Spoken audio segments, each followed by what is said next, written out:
തെരഞ്ഞെടുപ്പ് പ്രചാരണത്തിനിടെ ലോകത്തെ ഞെട്ടിച്ച വാർത്തകളിലൊന്നായിരുന്നു മുൻ അമേരിക്കൻ പ്രസിഡന്റ് ഡൊണാൾഡ് ട്രംപിനെതിരെ നടന്ന വധശ്രമം.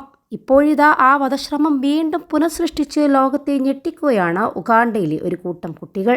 സമൂഹമാധ്യമങ്ങളിൽ ഇവർ പങ്കുവെച്ച വീഡിയോ വൈറലായി എന്ന് മാത്രമല്ല, സമൂഹമാധ്യമ ഉപയോക്താക്കൾക്കിടയിൽ വലിയ ആശങ്കയും ഉയർത്തുകയും ചെയ്തിട്ടുണ്ട്. ടിക്ടോക്കർ ബ്ലൂഡ് യുജി എന്ന ഉഗാണ്ടയിലെ കുട്ടികളുടെ ടിക്ടോക്ക് സംഘത്തിന്റെ നേതൃത്വത്തിൽ തടികൊണ്ടുള്ള റൈഫിളുകളും പ്ലാസ്റ്റിക് ലേറ്റുകളും പോലെയുള്ള താൽക്കാലിക വസ്തുക്കൾ ഉപയോഗിച്ചാണ് കുട്ടികൾ ആ സംഭവം പുനഃസൃഷ്ടിച്ചത്. ആക്ഷേപഹാസ്യമെന്ന നിലയിലാണ് കുട്ടികളുടെ സംഘം ഇത് അവതരിപ്പിച്ചതെങ്കിലും വീഡിയോയുടെ ഉള്ളടക്കത്തെക്കുറിച്ച് കാഴ്ചക്കാർക്കിടയിൽ വിഭിന്ന അഭിപ്രായങ്ങൾ ഉയർന്നിട്ടുണ്ട്. വീഡിയോ കണ്ടവരിൽ ഭൂരിഭാഗവും ഉള്ളടക്കത്തിൽ ആശങ്ക പ്രകടിപ്പിച്ചു. അതേസമയം കുട്ടികളുടെ പുനരാവിഷ്കരണം മികച്ചതായിരുന്നുവെന്നും നിരവധി പേർ അഭിപ്രായപ്പെട്ടു.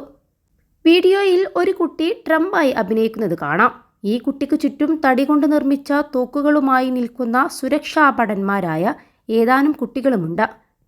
കൂടാതെ വേദിക്ക് താഴെ പ്രസംഗം കേൾക്കാനായി നിൽക്കുന്ന മറ്റൊരു കൂട്ടം കുട്ടികളെയും വീഡിയോയിൽ കാണാൻ പറ്റും. പെട്ടെന്ന് വെടിയേറ്റ് കുട്ടി ട്രംപ് നിലത്ത് വീഴുന്നു. ഈ സമയം സുരക്ഷാ ഉദ്യോഗസ്ഥരായ കുട്ടികൾ അദ്ദേഹത്തെ പിടിച്ച് എഴുന്നേൽപ്പിക്കുകയും വേദിയിൽ നിന്നും പുറത്തേക്ക് കൊണ്ടുപോവുകയും ചെയ്യുന്നുണ്ട്.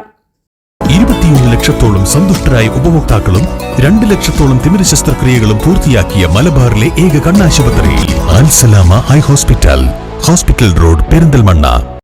പെൻസിൽവാനിയയിലെ ബട്ട്ലറിലെ റിപ്പബ്ലിക് പാർട്ടിയുടെ തെരഞ്ഞെടുപ്പ് പ്രചാരണ വേളയിൽ നടന്ന യഥാർത്ഥ സംഭവത്തിന്റെ ഓഡിയോ ഉപയോഗിച്ചാണ് കുട്ടികൾ വീഡിയോ നിർമ്മിച്ചിരിക്കുന്നത്. സമൂഹമാധ്യമങ്ങളിൽ ഉടനീളം വീഡിയോ ദശലക്ഷക്കണക്കിന് ആളുകളാണ് ഇതിനകം തന്നെ കണ്ടിട്ടുള്ളത്.